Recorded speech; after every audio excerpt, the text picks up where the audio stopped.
No stick shooter, a game title which references the twin stick shooter genre, doesn't sound like it's that much fun. I mean, how can you shoot things if you don't have any sticks?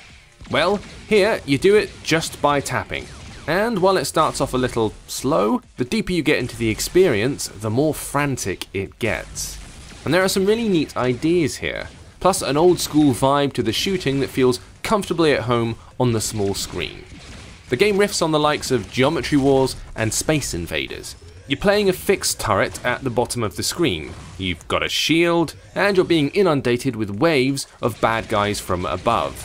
Tap on the screen and you'll fire the weapon you've got equipped.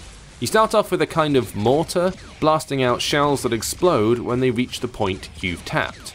Get deeper into the game and things get more interesting. You get weapons like a lightning gun, and then later a laser beam. But they're not just more powerful, different weapons are more useful against different enemies. They have a charge limit as well. Tapping a button on the left of the screen lets you switch the gun you're using, so you need to prioritize targets and try not to waste any of your shots. Everything becomes super fast and super dangerous in later levels, as it's not just about finishing the waves alive. You see, beyond the body count, the game throws challenges at you as well. You can move on to the next level if you don't complete these challenges to begin with, but you'll need to head back eventually to polish them off if you want to unlock the rest of the game. It's a tough ask, and it can get a little bit grindy, but mastering the problems the game hurls at you makes you feel like a laser-wielding legend. And best of all, there's no iffy controls getting in the way of the space violence, mainly because there aren't really any controls.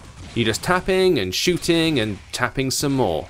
The whole thing is tough, make no bones about it, but it's rewarding tough. It won't be to everyone's taste, but if you like your shooters with a growl on their grizzled faces, then there is a lot to like here.